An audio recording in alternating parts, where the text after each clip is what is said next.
আর আল্লাহও চায় আপনি আপনারা ছোট করেন। আল্লাহর এটা দেখতে বড্ড ভালো লাগে যে আমার বান্দা ছোট হয়ে থাকতে চায়। মান তাওয়াদা তারাফা, যে নিচে নামতেছে আল্লাহ টাইনা উঠায়, আর যে উঠতেছে আল্লাহ থাপ্পড় মেরে নিচে নামায়। কথা কন। মুসা আলাইহিস সালাম, সহিহ বুখারীর বর্ণনা, বনি ইসরাইলের লোকদের মাঝে ওয়াজ করতেছিলেন, এরকম নসিহত করছিলেন। তো একজন দাঁড়িয়ে বলল, ইয়া নবী আল্লাহ মুসা, মান আ'লামুন নাস ফিল আরদ। হে মুসা নবী, জানতে বড় মনে চায় বর্তমান পৃথিবীর সবচেয়ে বড় জ্ঞানী কে? মুসা আলাইহিস সালাম কয় আমি। মুসা আলাইহিস সালাম কি বললেন? আনা। আসলে কথাটা ঠিক। আল্লাহ যখন যে নবীকে পৃথিবীতে পাঠায় তখন তাকে সবচেয়ে বেশি জ্ঞান দিয়ে পাঠায়, সেই হিসেবে ঠিকই উনি সবচেয়ে জ্ঞানী।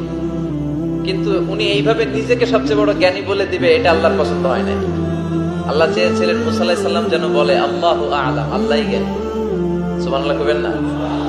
কিন্তু তা না করে উনি কি করলেন? যখন বলল সবচেয়ে বড় জ্ঞানী কে, উনি হুট করে কি বলে ফেললেন? আনা, আমি। আল্লাহ এটা পছন্দ করেনি। আল্লাহ ডেকে বললেন, মুসা, ইউ আর অ্যাবসলিউটলি রং, তুমি ভুল করেছো, তুমি সবচেয়ে জ্ঞানী নও, তোমার চেয়ে বড় জ্ঞানী আছে। সুবহানাল্লাহ পড়ে। তার মানে জানার কোনো শেষ নাই, জাননেওয়ালার উপর জাননেওয়ালা আছে। আর সবচেয়ে বড় জাননেওয়ালা কে?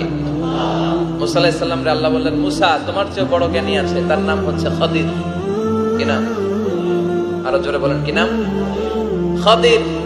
উনি কোন জায়গায় বসলে ওখানে ঘাস লতা পাতা যদি শুকনো থাকতো, ওনার বরকতে ওগুলো সবুজ হয়ে যেত, এজন্য ওনার নাম খাদির। কিন্তু আমরা বলি খিজির। আমরা কি বলি? খিজির। আল্লাহ বললেন, ইযহাব ইলা মাজমাইল বাহরাইন, দুই সাগরের মিলন কেন্দ্র, ওখানে যাও। ওখানে যে এমন এক বান্দার সন্ধান পাবা, সে তোমার চেয়েও জ্ঞানী। সুবহানাল্লাহ পড়ে। তাহলে আমি সবচেয়ে বড় জ্ঞানী, আমি আল্লামা, এটা বলতে পারে শয়তান। চিল্লা এখন ঠিক কিনা? এজন্য আমরা যেন নিজেকে নিজে সবসময় ছোট করে উপস্থাপন করি, তাহলে আল্লাহর দরবারে আপনি বড় হয়ে যাবেন। কথা বুঝতে পেরেছেন? আল্লাহ আমাদের সবাই